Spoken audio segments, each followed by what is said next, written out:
Hola, buenas noches a todos, bienvenidos de nuevo a este pequeño rincón del cinéfilo y muchísimas gracias por escucharme.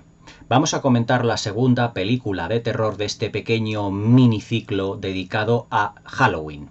Si hace unos días os comenté La Residencia, una película clásica de fantaterror de Chicho Ibáñez Serrador, del año 1969, nos vamos a ir mucho más atrás en el tiempo, al año 1941.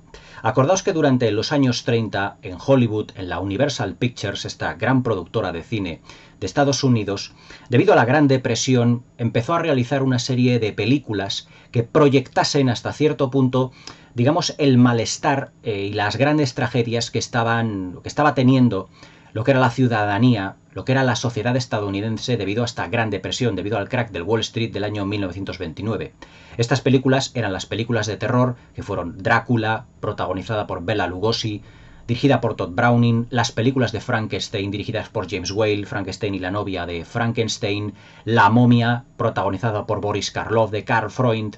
Y esta noche vamos a comentar además una de las últimas grandes producciones de terror de la Universal dentro de lo que fue ese ciclo de películas clásicas en blanco y negro, con esas atmósferas un tanto irreales, a veces como inspiradas en cuentos macabros, que tenían una cierta modernidad, contemporaneidad, como les pasaba a las películas de James Whale, que estaban, digamos, ambientadas dentro de lo que era una modernidad, esos Estados Unidos de los años 30, pero que luego estaban inclinadas mucho a lo que era el goticismo, muchas veces también apoyado en el expresionismo alemán. Pero la película que vamos a comentar esta noche se puede decir que fue una de esas últimas grandes producciones. Se puede decir que es una de las últimas grandes joyas que realizó la Universal dentro de estos grandes ciclos dedicados a Drácula, a Frankenstein, a la momia, que tuvieron luego muchísimas secuelas durante los años 40. Pero todas estas películas ya no tuvieron, digamos, el interés y la calidad que ya habían tenido las primeras. Pero en 1941 el guionista Kurt Siodmak y el director George Wagner realizan una de las más célebres películas de terror de la Universal y además apoyándose en otro de los monstruos clásicos, por así decirlo, basados en las leyendas transilvanas de los vampiros y de la licantropía.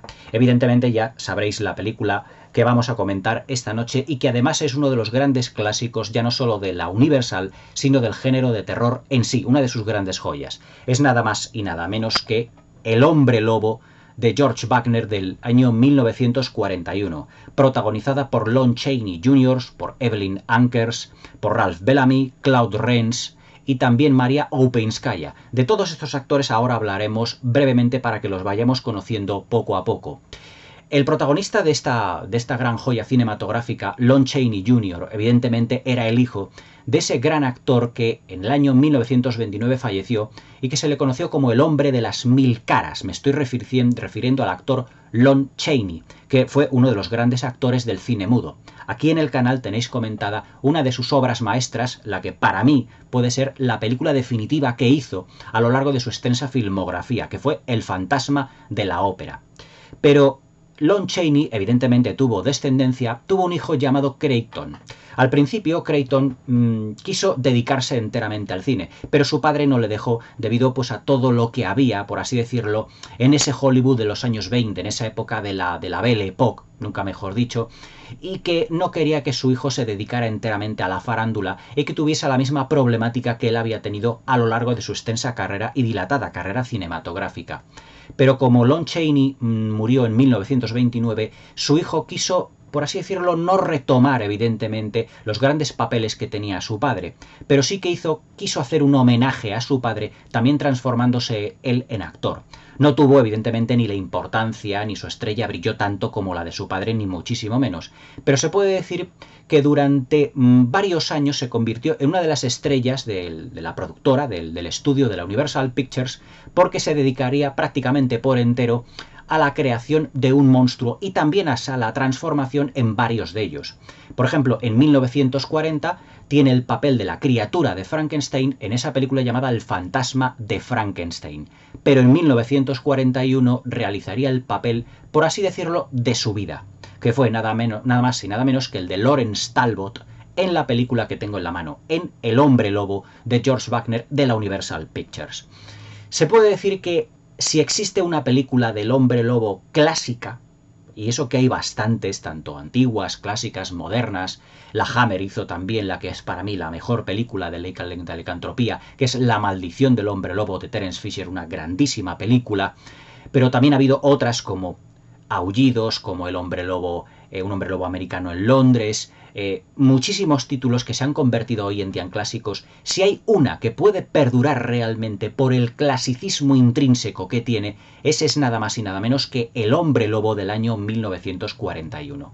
Se ha hablado mucho, por ejemplo, aquí en España, dentro del género de fantaterror, yo lo dije en la introducción que hice, a este pequeño subgénero que hubo en España durante finales de los 60 y durante la década de los 70, que fue el fantaterror, que Paul Naschy se puede decir que fue como el hombre lobo por antonomasia aquí dentro de nuestra amplia piel de toro, dentro de lo que es España. Pero hay que reconocer que hubo antes un actor que hizo 5 veces de hombre lobo y que además participó en todas las películas donde salía un licántropo, es decir, un hombre lobo, dentro de la Universal a partir evidentemente de 1941. Y ese fue Lon Chaney Jr. Lon Chaney Jr. realmente, yo os digo, como saltó a la fama, pero antes del fantasma de Frankenstein hizo un pequeño papel en una película llamada De ratones y hombres, que luego tuvo a su vez un remake en los años 80 o 90, protagonizada por John Malkovich. Lon Chaney Jr. físicamente era muy alto, muy corpulento, y eso a los productores de la Universal le gustó para evidentemente interpretar criaturas dentro de lo que era su mundo fantástico. Ya os digo, interpretó al monstruo de Frankenstein en El fantasma de Frankenstein y luego posteriormente las 5 películas donde aparecería de hombre lobo, Frankenstein y el hombre lobo, La Cingora y los monstruos, La mansión de Drácula y evidentemente la película que tengo en la mano que es El hombre lobo. Lon Chaney debutó con El hombre lobo además con un conjunto de actores, muchos de ellos que ya tenían una gran experiencia dentro de la productora de la Universal, como por ejemplo Claude Rains. Claude Rains, que le conocemos evidentemente por ser uno de los grandes protagonistas de la película Casablanca de Michael Curtis, que se haría este año en el 41 o un año después, no recuerdo, pero que Claude Rains fue uno de los grandes nombres del cine dramático, algunos papeles cómicos, pero también del cine negro de aquellos años de la Universal Pictures. Y además es que luego compartiría también un pequeño papel en la película, nada más y nada menos que con Bela Lugosi, en la que Bela Lugosi hace un muy breve papel del licántropo que prácticamente se puede decir que le pasa la maldición, por así decirlo, le pasa la licantropía al personaje de Lawrence Talbot. Luego también hay otros 2 actores que fueron Patrick Knowles y sobre todo Evelyn Ankers. Evelyn Ankers, y para la RKO Fay Gray, la protagonista de King Kong, era la reina del grito, para la Universal, para la productora Universal, Evelyn Ankers era la reina del grito. Evelyn Ankers participó en muchísimas películas de la Universal, sobre todo destinadas al género de terror. El hombre lobo es solo una de ellas. Pero luego también incluso participó en películas que eran mezcla de terror y comedia, con ese dúo también hoy prácticamente ya olvidado, que fueron Abbott y Costello, en una película llamada Agárrame ese fantasma, una película muy sencilla, muy simpática, vamos así decirlo, en la que hacía también un pequeño papel. Pero se puede decir, sin temor a equivocarse, que Evelyn Ankers participó en numerosas películas de terror de la Universal Pictures, en esas cantidad de secuelas que hubo, tanto de Frankenstein, de Drácula, del hombre lobo, incluso se hicieron de la momia, del hombre invisible. Es decir que la Hammer, posteriormente, cuando empezó a finales de los 50, de los años 50, retomando el testigo de la Universal, con tantas secuelas de Drácula, de Frankenstein, de la momia, evidentemente no estaba, digamos, descubriéndonos nada nuevo. Nos descubrió un nuevo estilo, eso sí, pero toda esa temática ya la había tratado anteriormente la Universal, aunque digamos que con una puesta en escena totalmente distinta.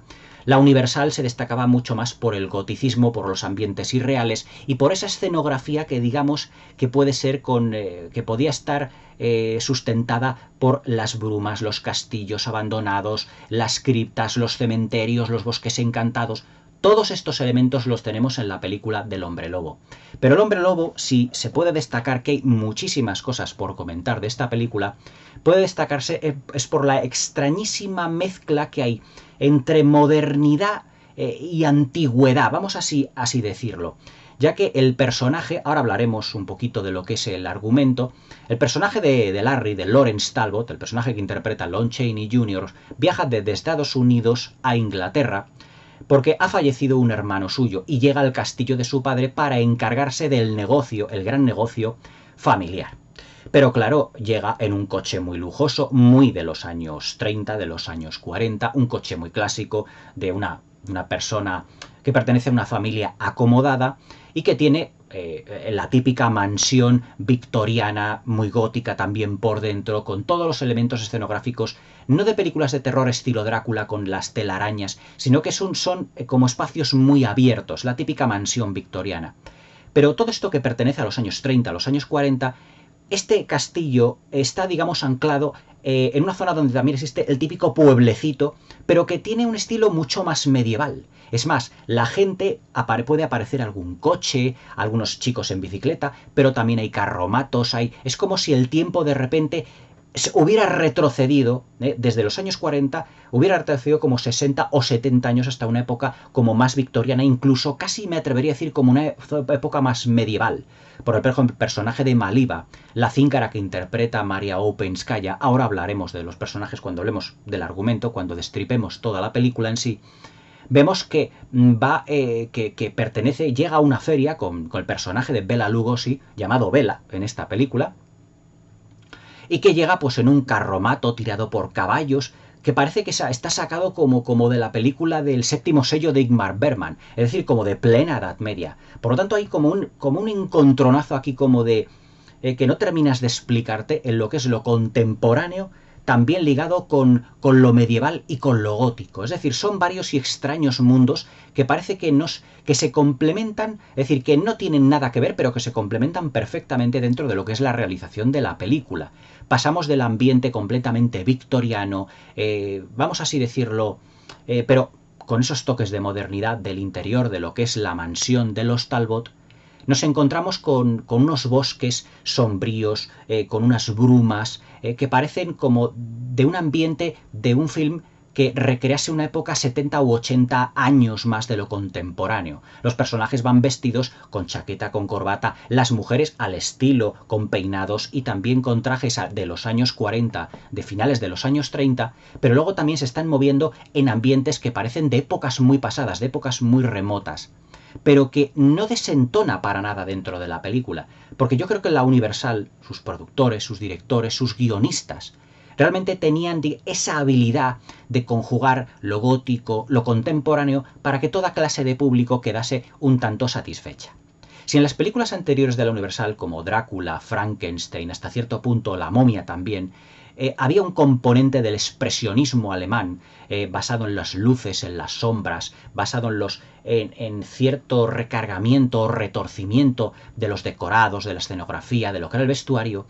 Aquí, ya en 1941, esas reminiscencias, por así decirlo, expresionistas, se van laminando, van desapareciendo poco a poco. Y ya nos encontramos con una película que no es como Drácula de Todd Browning, o como La momia de Karl Freund, o como Los Frankenstein de James Whale, donde el componente expresionista en lo que es el apartado visual es tan patente, sino que ya nos estamos refiriendo hoy aquí a una película mucho más de corte más clásico, una iluminación más homogénea, más igualitaria en todo lo que es el decorado, menos luces y menos sombras, aunque evidentemente cuando hay las secuencias dentro de la película que se desarrollan en bosques, en criptas, en cementerios, que son muy parecidos a los de Frankenstein o Drácula, ya el componente expresionista ya tiene un punto ahí a favor, pero no está tan desarrollado como en las películas anteriores de la Universal. Dentro de lo que es el guión, tengo que deciros que el guión parte de una idea y de un escrito que había hecho Boris Karloff hacía unos años atrás, después de interpretar a Frankenstein. Pero fue el guionista Kurt Siodmak, uno de los grandes guionistas del Hollywood de los años 30 o 40, y si me permitís el inciso, tengo que dedicar un vídeo de historia del cine a grandes guionistas. Kurt Siodmak era un exiliado alemán que cuando empezó el Tercer Reich, empezó Hitler a estar en Alemania, se vino a Estados Unidos, como muchísimos otros directores y gente del mundo del cine, y en general mucha gente que no podía soportar el nacionalsocialismo. Se va a Estados Unidos y lo que hace es, cuando le encargan que retoque el guión de Boris Karloff, es interpretar o meter algunos de los puntos, algunos de los aspectos, en 1941 cuando se rueda la película, meter algunos de los aspectos, que Kurt Siodmak era judío, meter algunos de los aspectos por lo que los judíos eran perseguidos. Por ejemplo, La marca del pentágono, mejor dicho, del pentáculo, esa estrella de 5 puntas, que en la película da a entender de que el licántropo va a tener, digamos, una nueva víctima, o que está señalado con el pentáculo, que es la marca del hombre lobo, digamos, era como esa marca que deja en determinadas personas que dices, tú ya estás marcado porque tu destino está fijado, vamos así decirlo, vas a ser víctima. Es decir, es una marca dedicado a los hombres lobo, a las personas que tienen licantropía y a sus víctimas. Es decir, como si su destino ya estuviese juzgado, ya estuviese escrito, que era lo que hacían los alemanes con los judíos, precisamente, marcarlos con una cinta negra en el brazo, creo recordar, o con una cinta, o con una estrella también, lo que fuera, como diciendo, soy judío, y por lo tanto mi destino dentro de lo que es la Alemania, el Tercer Reich, ya está premeditado, ya está fijado, ya está escrito. Por eso digamos que hay determinados toques, digamos, de ese alemán que era judío dentro de lo que es el guión de la película. Otro de los aspectos que hay que destacar es que la película también tiene una capa, una subcapa de, digamos, de lectura muy interesante. Y es que trata la licantropía como si fuera una enfermedad mental, aunque nosotros sabemos que Lon Chaney Jr., o como problema psicológico, que Lon Chaney Jr. se transforma en un licántropo, en un hombre lobo, él es un licántropo, en un hombre lobo. Pero al principio de la película, después de los títulos de crédito, hay un plano, digamos, de unos libros, de una biblioteca, esos libros típicos victorianos, antiguos, en el que se abre y pone licantropía y la definición, y pone determinada enfermedad mental en la que el individuo cree que es un hombre lobo. Entonces, aquí en la película, digamos que se está exponiendo desde cierto punto de vista, desde el punto de vista de Lon Chaney Jr., desde el punto de vista de Lawrence Talbot, que él cree que él se está volviendo loco. Es decir, que él tiene un problema psicológico que puede hacer creer que efectivamente él es un licántropo. Pero puede ser que no lo sea también y que todo esté realmente en su mente, como le dice su padre, interpretado por Claude Rains. Le dice, es que esto puede ser un problema psicológico porque si tú te lo crees en tu mente, realmente te creerás de que eres un hombre lobo. Aunque el personaje de Claude Rains en la película tiene, digamos, ciertas dudas y al final tiene como un giro este personaje que lo que hace es intentar cerciorarse de que su hijo efectivamente sea o no un licántropo. Llega a atar a Lon Chaney Jr., a su hijo, a Lawrence Talbot, en una silla como si tuviese un problema mental muy fuerte, realmente pensando de que puede llegar a ser un licántropo, que puede transformarse en un lobo, pero realmente nosotros no sabemos en la película que no es así. Y que el personaje de Lawrence Talbot ha sido mordido por un hombre lobo y que en consecuencia se transformará él también en las noches de luna llena en un hombre lobo. Es decir, el guión de Kurt Siodmak en esta película tiene muchas reminiscencias del Tercer Reich, reminiscencias de enfermedad o de problema psicológico y evidentemente lo que es la leyenda de la licantropía en lo que se refiere a la transformación que tiene Lon Chaney Jr. en esa bestia. Hablando de la transformación, hablando de esta película no podemos dejar de indicar el maravilloso maquillaje que tuvo Lon Chaney Jr. Y aquí es cuando tenemos que destacar la figura de uno de los grandes maquilladores que ya os hablé de él cuando hice la review de La momia de Karl Freund y también de las películas de Boris Karloff, que son Frankenstein y la novia Frankenstein. Pero en realidad el gran Jack Pierce, este gran maquillador de la Universal, se encargó de maquillar a todos los monstruos de la productora de la Universal. A Drácula, a Frankenstein, o el monstruo Frankenstein, perdón, a la momia, al hombre lobo, hasta cierto punto al hombre invisible dentro de las limitaciones, crear ciertos protésicos para lo que era la criatura de la Laguna Negra, etc. Es decir, fue una persona muy importante dentro de la productora de la Universal. Y es más, la creación de lo que es el licántropo, el que vemos aquí en la portada, es creación del propio Jack Pierce.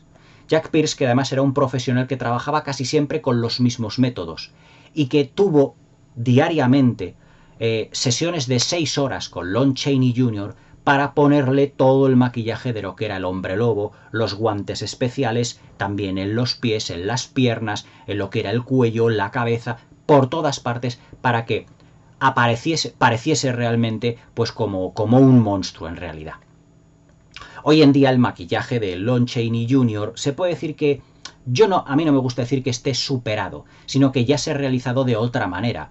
En esas creaciones que vimos en Aullidos, en sus secuelas, en Un hombre lobo americano en Londres y en otras películas de licantropía que hemos visto a lo largo de la historia del cine. Pero claro, aquí se trata de un modo del maquillaje completamente artesanal, es decir, pegarlo pelo a pelo en la cara o mechón a mechón durante muchas horas para que pareciese monstruoso. Evidentemente la gran referencia que tuvo Paul Naschy a la hora de que le maquillaran como un hombre lobo, os podéis imaginar cuál fue. La de Lon Chaney Jr., totalmente, en El hombre lobo, la película universal de 1941.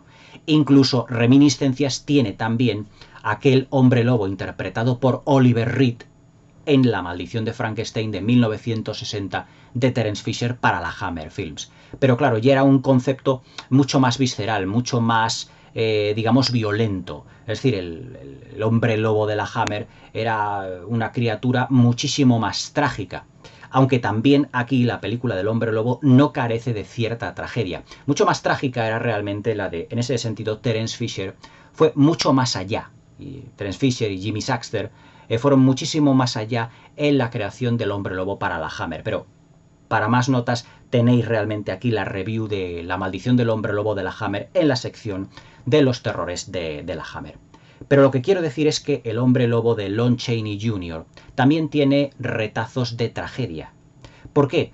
Porque él se transforma, él sabe que se va a transformar en hombre lobo o que tiene una enfermedad, un problema psicológico, que se cree un licántropo y lo que él desea es morir.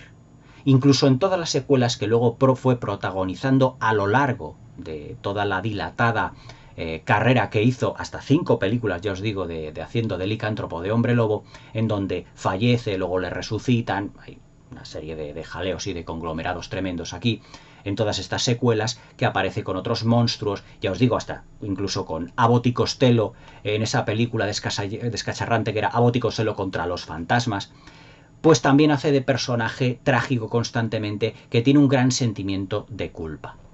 Desde un punto de vista argumental, la película es muy sencilla, pero donde George Wagner y Cursion Mack ponen realmente la carne en el asador es en el tratamiento de los personajes. Ahora lo iremos destripando. La película realmente comienza, pues como yo os digo, el viaje de Lawrence Talbot a la mansión, al castillo de su padre en Inglaterra, donde un hermano mayor pues ha fallecido, no sabemos en qué circunstancias, ha fallecido, pero ha dejado, por así decirlo, un puesto vacante que tiene que ocuparse de la fortuna de la familia, porque el padre a lo mejor ya está un tanto, vamos a decir, mayor, no se da a entender, pero lo que sí nos dan a entender en la película es que el personaje de Lawrence Talbot tiene que hacerse cargo de lo que es el patrimonio familiar en ese sentido. Y en este pueblo conoce a una chica interpretada, mejor dicho, por Evelyn Ankers, que se llama Gwen Conliffe. El personaje que hizo en la versión protagonizada por Anthony Hopkins y Benicio del Toro, todo tengo que decirlo, también la tenéis aquí comentada en el canal, una película muy infravalorada, pero un remake maravilloso, que yo considero que es tremendo, extraordinario, que fue la película del hombre lobo, ya os digo, protagonizada por Benicio del Toro. Fue el papel que hizo Emily Blunt. El papel que hace Emily Blunt en el remake aquí lo hace Evelyn Ankers, esta gran reina del grito que aparecería, ya os digo, como os he dicho al principio del vídeo, en muchísimas películas de terror de la Universal.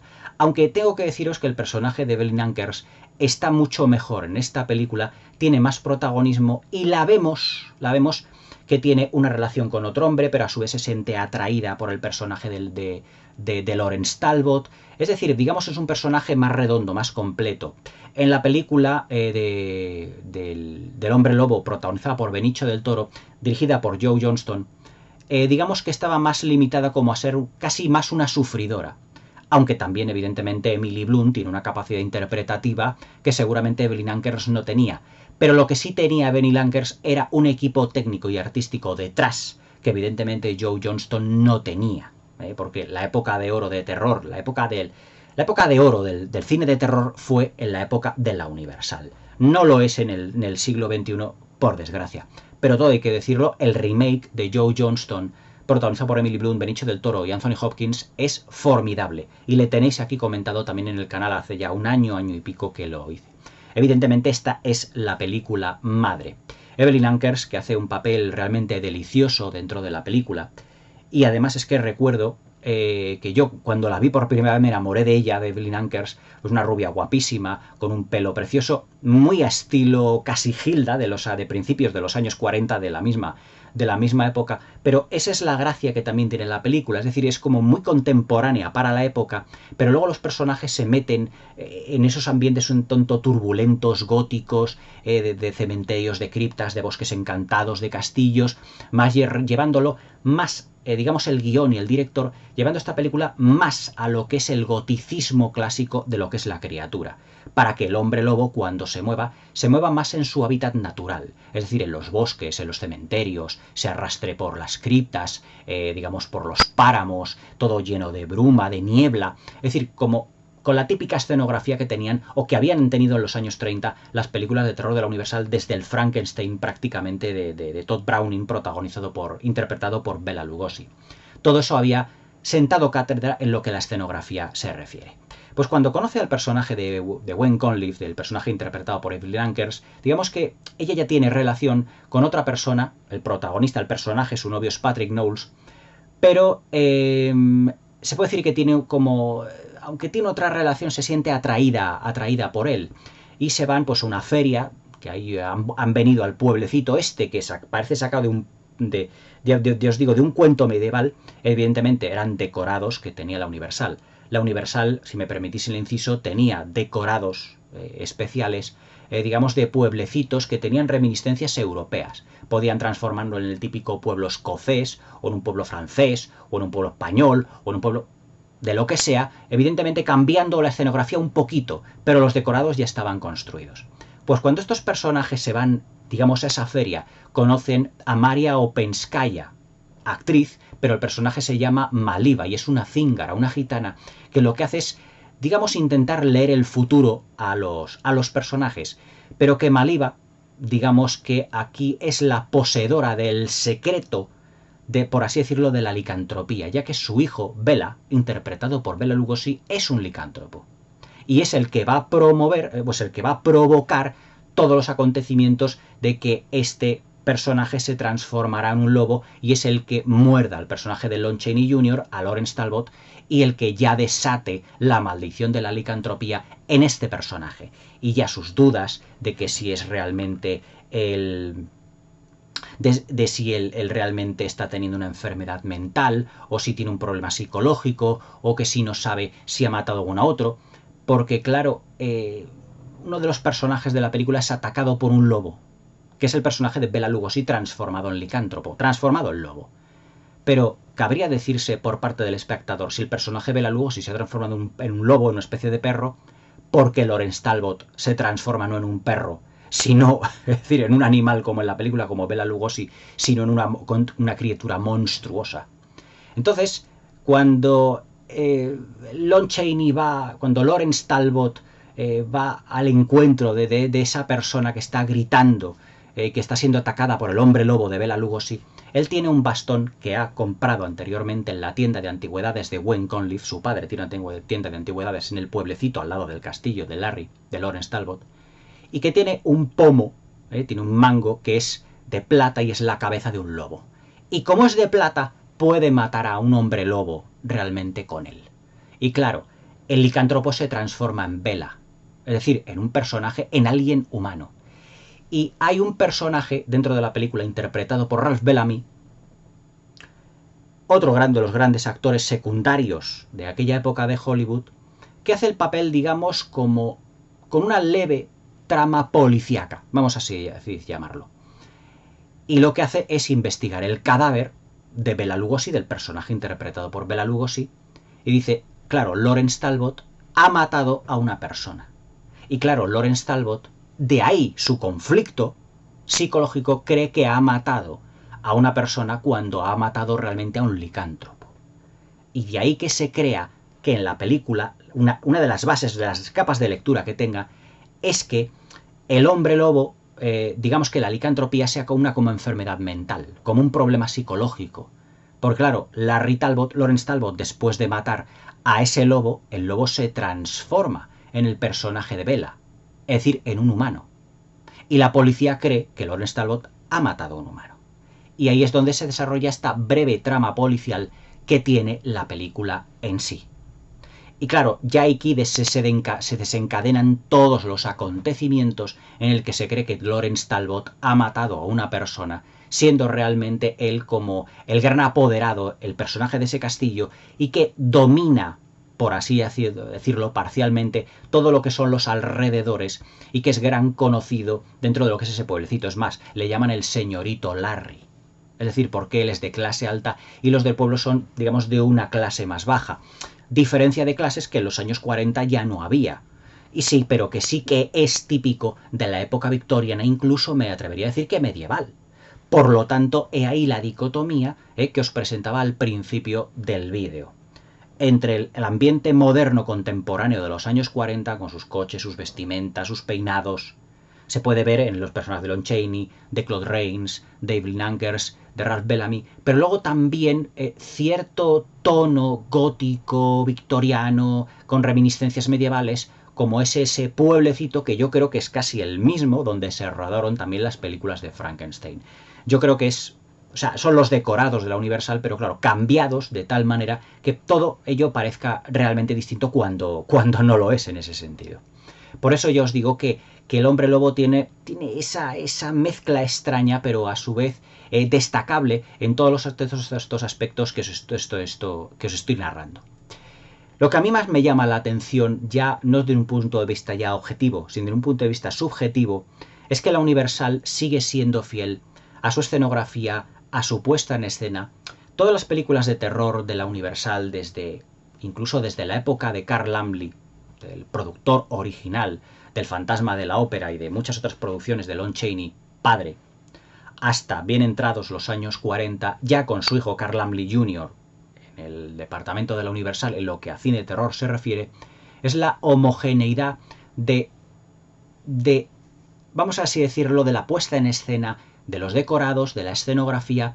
Es decir, al igual que por ejemplo nosotros veíamos películas de la Hammer y veíamos por sus decorados que tenían todos ellos elementos muy característicos como las columnas salomónicas, los juegos de luces, los contrastes lumínicos lumínicos, los pasillos de los castillos, de las fortalezas, siempre con un planteamiento, con una planificación muy laberíntica para que pareciese que todo eso era mucho más grande de lo que realmente era, porque eran 3 o 4 decorados nada más. La Universal también es muy fiel a su puesta en escena. Es decir, todos los elementos escenográficos que hemos ido viendo en anteriores películas están presentes en esta película, pero es que además vemos cómo van evolucionando. Si yo os decía que con Drácula y con Frankenstein el apartado visual era muy expresionista, en esta película ya el expresionismo, ya os he dicho antes, que cambia. Pero es que va cambiando realmente al estilo de las películas de cine negro y de suspense de los años 40. El Hombre Lobo es casi una precursora en ese sentido de las películas más de suspense, de cine negro, policíacas, que iba a haber en Hollywood dentro de los años 40. Es decir, cualquier fotograma de esta película que esté desarrollado dentro del castillo de los Talbot parece una película, digamos, que pueda ser, por ejemplo, una película o un fotograma de una película de Howard Hawks. No, evidentemente, en la planificación y el desarrollo estamos hablando de una película de serie B, no de una gran producción de un gigantesco director, de la personalidad de todos los clásicos de Hollywood. Pero lo que sí me refiero es que la puesta en escena es muy clásica y muy típica del Hollywood de aquella época. La cámara se va moviendo siempre en función del movimiento de los personajes y todos son planos amplios. Es uno de los aspectos que a mí me gustaba mucho desde un punto de vista ya subjetivo, desde mi opinión, de lo que era el cine clásico en sí. Es decir, todo eran planos muy grandes con la escenografía para que se iluminase todo, para que todo ello luciese dentro de lo que era la cámara, dentro de lo que era el apartado visual, pero es que además de lucirse, de tener un especial protagonismo, veíamos a los actores que se movían perfectamente por los espacios.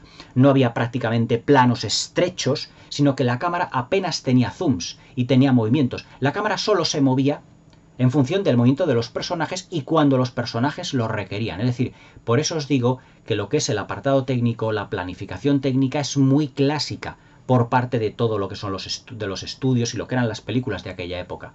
Ver esta película de 1941, y ojo, que dura 67 minutos la película, es todo además también un alarde de síntesis de todos esos elementos que hoy en día no hay. O sea, hoy en día, si se tuviese que contar esta película tal y como es, se necesitaría seguramente una película de 2 horas o 2 horas y media. Tiene muchos elementos ya no solo escenográficos, sino de capas de significación como que se trate a la licantropía como si fuera incluso reminiscencias de un problema psicológico, también reminiscencias de lo que son las leyendas también transilvanas y rumanas clásicas.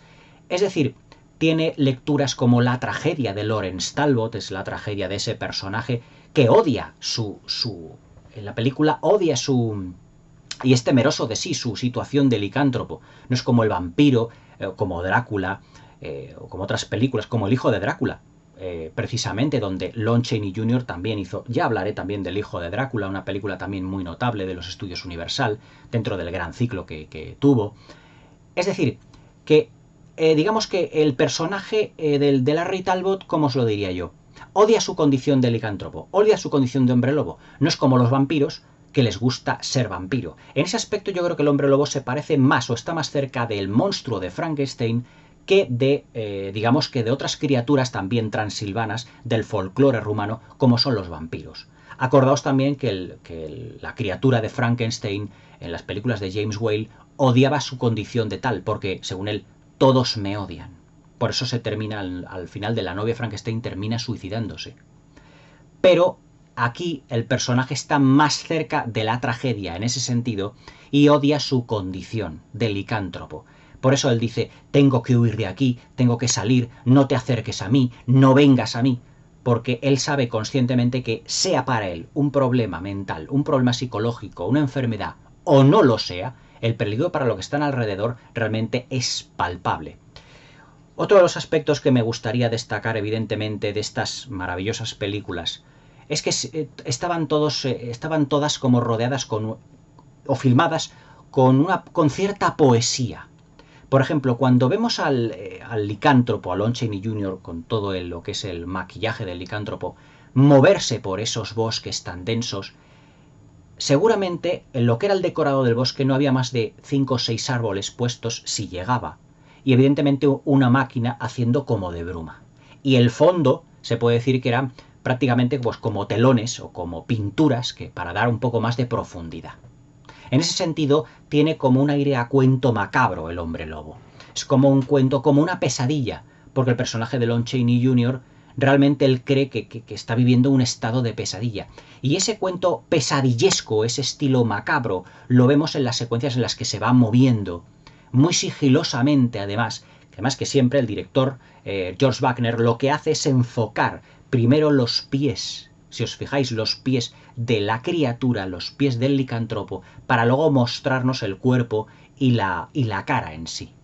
Es decir, siempre nos va mostrándonos los pies, incluso para la primera transformación, que son una serie de fundidos, uno detrás del otro, evidentemente estamos hablando de 1941, no existen las técnicas digitales, ni muchísimo menos, no había ordenadores en aquella época, sino que todo era hecho de una manera muy artesanal, son como fundidos encadenados uno detrás del otro. Pero siempre vemos que se transforma como primero las piernas, que con unos grandes pies, con unas uñas muy grandes, luego y la cámara va subiendo mostrándonos el torso y luego la cabeza toda llena de pelo, con ese hocico que parece, hay momentos que parece más un jabalí que un lobo, pero realmente tenemos que darnos cuenta de que es un hombre lobo, es decir, es un monstruo. No es que tenga que ser un lobo en sí, sino que es un monstruo lleno de pelo, con un hocico realmente muy extraño, con unos colmillos, y claro, la película tiene un grado de violencia, para el ser 1941 evidentemente bastante rebajada. Pero en 1941, después de Frankenstein, después de La momia, después de Drácula, en 1941 esto realmente tuvo su impacto. El hombre lobo fue uno de los grandes éxitos del año 1941. Es más, fue la película más taquillera del año 41, si la memoria no me falla. Lon Chaney Jr. se transformó, por así decirlo, no en hombre lobo, pero en una de las grandes estrellas de los estudios de la Universal. No tuvo tanto auge como lo tuvo su padre, pero realmente sí que supo lucirse interpretando a monstruos. La criatura de Frankenstein, incluso una película llamada El hijo de Frankenstein, Son of Frankenstein. Por último lugar, me gustaría comentar, sin duda, uno de los aspectos que a mí más me llaman la atención en esta película, ya no por la fabulosa conjunción audiovisual que tiene el film, que es realmente extraordinaria, dentro de lo que es la imagen, está toda cuidadísima. Yo creo que desde el punto de vista de composición, de plano, de planificación y de belleza del mismo, El hombre lobo es una de las películas visualmente más bonitas, vamos a decir, llamarlo, dentro de lo que son las producciones de la Universal. La puesta en escena está muy cuidada, muy cuidada.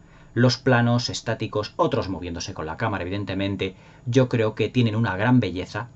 Yo creo que la cámara está enamorada de Evelyn Ankers. Yo creo que filma a Lon Chaney Jr. realmente en todo su esplendor, todo lo que podía dar de sí realmente este actor, hijo del mítico Lon Chaney. Pero el aspecto que a mí más me llama la atención de esta película es la banda sonora. La partitura de esta película es una auténtica obra maestra. La película ya es estupenda, pero la partitura es maravillosa. La partitura además es que tiene...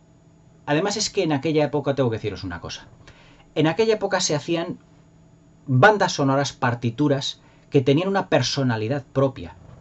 Yo, por ejemplo, cuando veo las películas de acción de ahora, que me encantan con esos efectos especiales y todo eso, que sí, me gustan, me llenan, pero que luego las comparo con estas películas, yo digo, es que claro, cuando lo comparamos con algo realmente artesanal, lo demás sale perdiendo. Las bandas sonoras de muchas películas de hoy me parecen muchas bandas sonoras como muy enlatadas, muy parecidas, llenas de ruido, de estridencia, pero es que esto era música, es decir, era una partitura que estaba muy pensada, muy ideada, para las secuencias de la película, es decir, el compositor o los compositores se focalizaban mucho en las secuencias del film. Por ejemplo, una gran banda sonora que ya os lo comenté cuando hice la review de la película fue la de La novia de Frankenstein, del gran compositor ganador del Oscar, Frank Waxman. En esta película, el compositor, creo que tiene varios compositores, no me acuerdo ahora, el director el compositor de la banda sonora, no viene tampoco ahí en el DVD indicado, pero creo que está compuesto por varios compositores, varios creadores de música. Tiene un trasfondo trágico porque tiene en cuenta la tragedia de Lawrence Talbot. También tiene un sentido aventuresco, yo diría, porque hasta cierto punto los personajes se aventuran, como en la mejor tradición inglesa, en ese páramo donde el hombre lobo surge como de las tinieblas, surge de la nada. Pero también tiene un tono, digamos, romántico.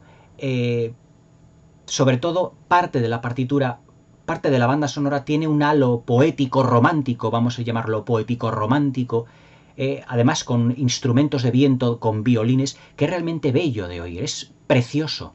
Y luego, para la aparición del monstruo, tiene una composición de 3 tonos, el llamado tritono, que además lo copió Bernard Herrmann para la composición del Drácula de Terence Fisher del 58. Si os acordáis de la banda sonora del Drácula del 58, prácticamente se basa en 3 tonos, chan, chan, chan, que está omnipresente en casi toda la película con la presencia de Drácula de fondo. Pero esos 3 tonos, yo creo que a lo mejor lo copiaron de la película del Hombre Lobo. Porque también en el Hombre Lobo hay 3 tonos que se repiten constantemente. Y dejadme deciros algo importante. Esos 3 tonos, en la época medieval, en las composiciones medievales, estaban prohibidos. Porque esos 3 tonos, ese tritono que os he dicho, esos 3 tonos, representaban lo malvado, lo demoníaco. Entonces, esa reminiscencia demoníaca de la Edad Media se ha traspasado a las películas de terror de los años 40 y de los años 50, componiendo esos 3 tonos que lo que hacen es darnos un toque de alarma de aparición del monstruo o de la criatura, ya sea un vampiro, un hombre lobo o cualquiera en realidad. esos tres tonos en la época de medieval, o sea, en la época medieval no se podían hacer composiciones cuyo tema principal estuviese compuesto por tres tonos, porque los tres tonos individuales representaban lo satánico, lo endemoniado, lo prohibido. Y evidentemente, cuidadín con la Inquisición. Entonces, esos tres tonos se han recuperado para las composiciones de terror de criaturas, también evidentemente hasta cierto punto demoníacas. Vampiros, hombres lobo, monstruos, aparecidos, espectros, muertos vivientes. Tres tonos que representan lo demoníaco, representan el diablo, representan lo satánico, representan lo malvado, realmente. ¿Por qué os digo todo esto? Para que os deis cuenta de que los compositores de las películas de aquella época tenían una base cultural muy fuerte. Una base cultural que llevaban a sus películas. Para que a lo mejor la gente no se diera cuenta de ese detalle que os lo cuento yo. Lo del aspecto demoníaco en la Edad Media. Pero es que ese detalle lo que hace es como enarbolar la bandera de que el monstruo va a aparecer en escena. Y siempre dándole el toque de suspense a todo ello. Por lo tanto, la partitura está compuesta por tonos trágicos, por la tragedia de Lawrence Talbot, poéticos y románticos, por esa bruma que representa ese romanticismo, representa, digamos, hasta cierto punto como si fuera con reminiscencias de Arthur Conan Doyle y de Sherlock Holmes, del perro de Baskerville. Acordaos que en el perro de Baskerville, Holmes y Watson no debían de meterse solos en el páramo, ese páramo nublado. ¿Por qué? Porque podría aparecer el perro de Baskerville. Aquí no hay perro, pero hay lobo. Prácticamente casi lo mismo. Por eso tiene reminiscencias también, evidentemente, de relatos de aventuras policíacas de Arthur Conan Doyle, de la época victoriana, de todo lo que nos estamos refiriendo. Pero para que os deis cuenta de que Cursiot Mac, de que los compositores, los directores, los que componían todos los aspectos técnicos y artísticos de la película, eran personas que tenían una base cultural importante y que plasmaban en sus imágenes, en su ambientación, en su puesta en escena, en sus bandas sonoras, todos estos detalles que ellos iban recopilando. Por eso estas películas son auténticas obras de arte.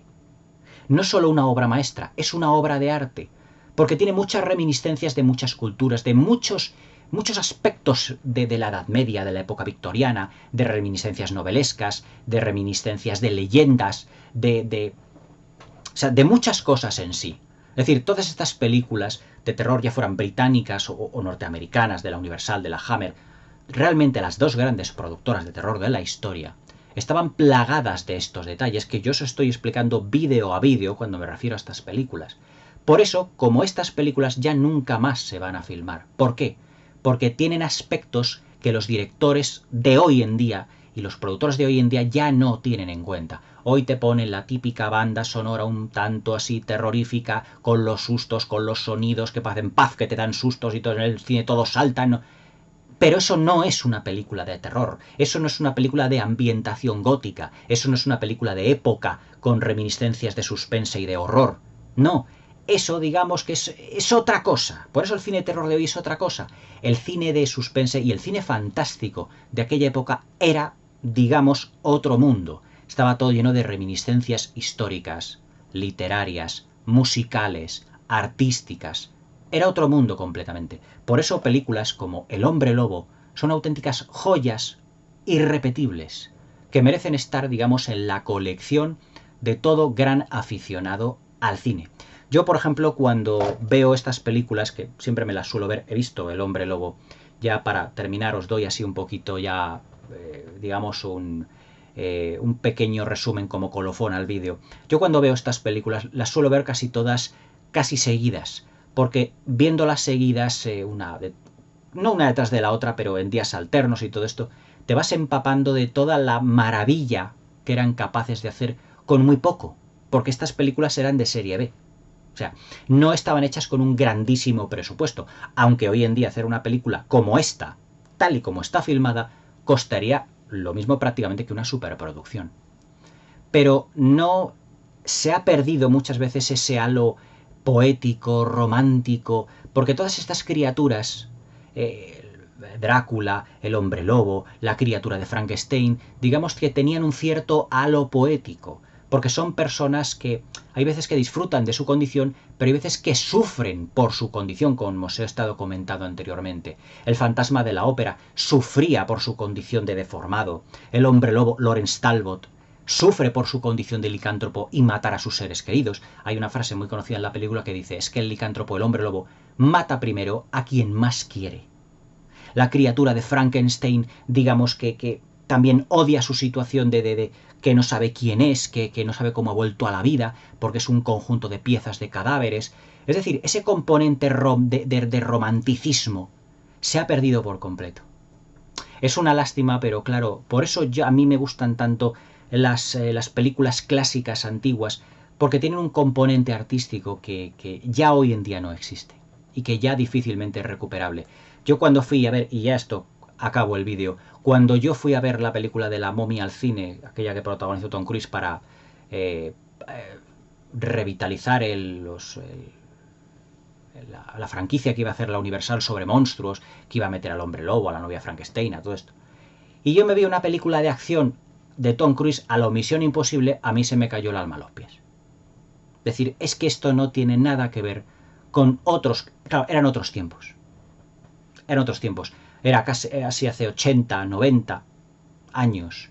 Pero tan difícil es intentar imitar un poquito este estilo. Pero claro, es que Hollywood ya no tiene profesionales de este estilo.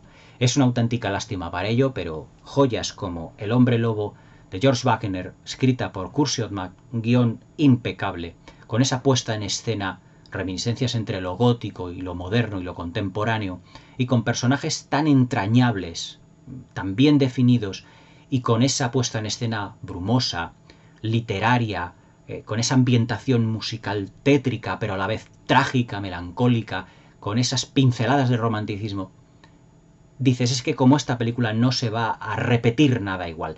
Por eso os digo que estas son obras de arte.